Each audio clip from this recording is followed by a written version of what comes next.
You're watching Coronavirus in Context. I'm Dr. John Whyte, Chief Medical Officer at WebMD. Joining us again is Dr. David Feinberg. He's the Vice President at Google Health. And Bob Brisco, he's the CEO of Internet Brands and WebMD. Gentlemen, thanks for joining me. Great to be here. Thank you. David, I want to bring up that issue of trust. Because Google has been very active in removing thousands of videos on YouTube that have misinformation, sometimes dangerous information, whether it's COVID or other conditions. Can you talk about some of the efforts that you're making to remove inaccurate information? Yeah, so we want to do a few things. We want to, it's pretty clear. I used to use this as my example, but now it's incredibly timely. I'm going to stick with my example. Drink bleach, it cures cancer. And if that's the YouTube video, it's really clear that violates our policy. It's dangerous. It goes away, right? That's easy. Drink carrot juice, it cures cancer. Well, that's not likely going to kill you, but as a licensed physician, it's not necessarily something I'd recommend. I don't mind eating carrots, but don't think of that as your treatment. But we probably don't want to completely police those things away. So what do we do? So what we need to do is create enough content that's engaging such that that video is really hard to find. Now, if you have a prejudice and you want to go find it, you could find anything on the internet. So it would be there, but you'd be bombarded with authoritative, engaging information first. I mean, think about it. The anti-vaxxers, right? The anti-vaxxers don't have YouTube videos that say, don't take vaccines, they're bad. They have engaging videos. And what do we have as the health profession? We still have doctors handing out pamphlets. So how do we make doctors YouTube stars such that that's the medium that people are absorbing information, such that it combats the anti-vaxxer and becomes more available and ingestible? And you're seeing that. I think you're seeing that even on TikTok, where a lot of clinicians are engaging with their audience, giving really good information in a much more up-to-date way. So that's one way we do it. The other is we ask folks like you to keep putting out good information. And the better the information, the more we have page after page of authoritative information before we get to what I would call the junk science. The unsafe stuff is easy, but the middle of the road stuff is the part we want to downgrade so that our users are getting the right stuff. I mean, we did it with COVID. I mean, it is really clear when you come to our homepage on coronavirus, everything has been curated. There is no misinformation when you open the google.com homepage and put in coronavirus. And then, Bob, you've been a big proponent in terms of even on our Medscape side of making sure we get the best information out there for our physician community as well. As I mentioned, we serve about 5 million members on Medscape that are physicians worldwide. And I know from prior discussions I've had with David that YouTube and Google are also used heavily by physicians for continuing education, to unpack topics that they haven't been dealing with recently. And it's most central to our role at Medscape to get that information right. But I'd love to hear from David as well. We've chatted about this before, but about the role Google plays on the HCP side. Yeah, so I think we launched it either last week or my days are confused. I think it was last week.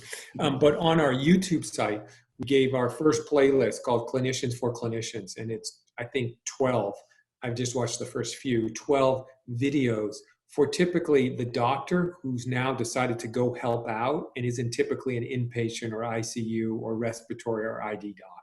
So, here's what prone ventilation looks like. Here's how to wear your N95 mask. To take that outpatient doctor, and God bless them, they're coming in to help where they're needed.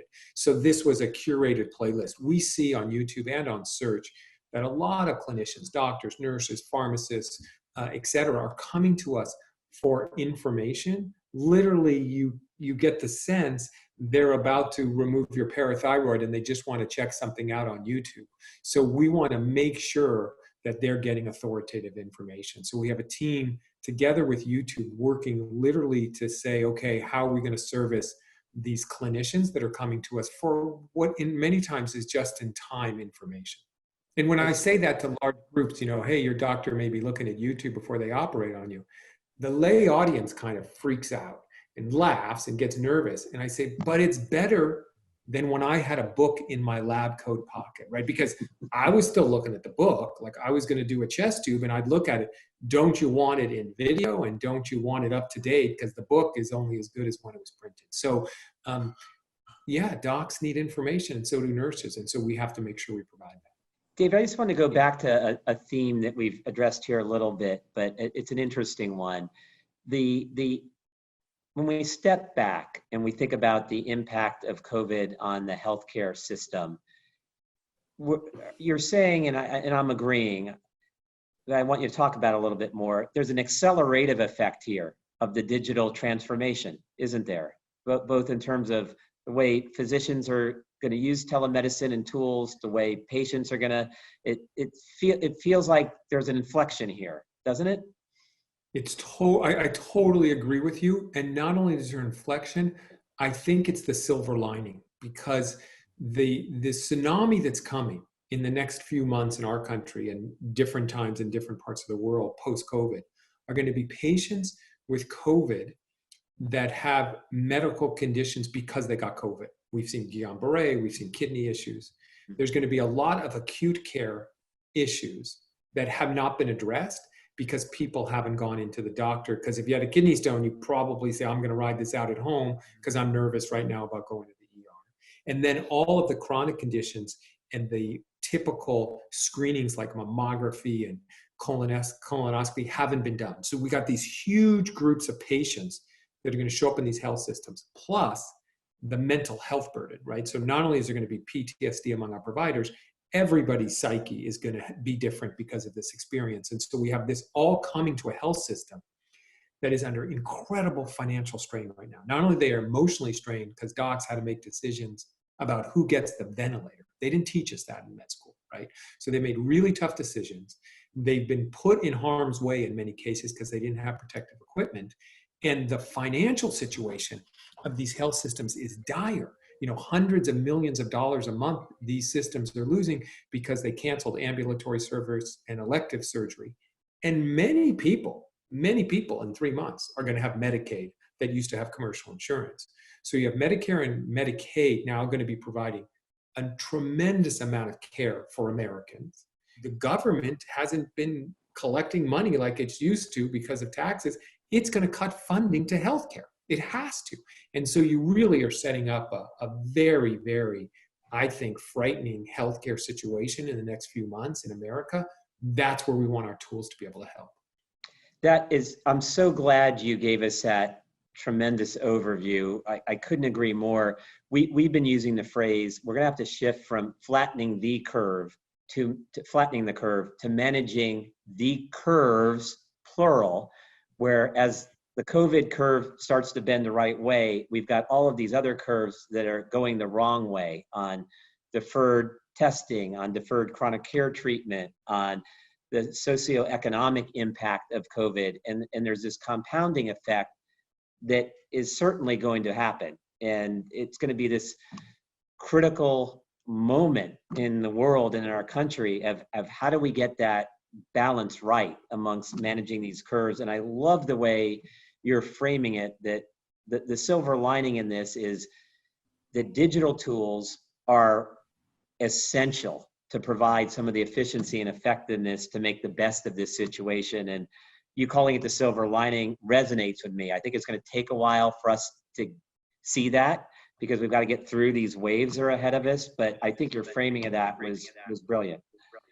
Thank you for that. And the other one that I'm concerned about is the mental health. So 891% increase in calls to suicide hotlines. The number of guns that were bought in March is more than ever. And we know that when people buy guns, there's an increase of suicide by firearm. And we know when the economy's bad, there's an increase in suicides. We've launched our depression screener, and both on mobile and desktop. Next month, launching an anxiety screener. Already have a PTSD screener. People come to Google and tell us. They answer the questions of how depressed they are. We got to get them into treatment. Are you a veteran? Can we do a warm handoff to the VA? We have to get this done because it's going to kill a lot of people if we don't get it right. Thank you both for joining me. And thank you for watching Coronavirus in Context. I'm Dr. John Whyte.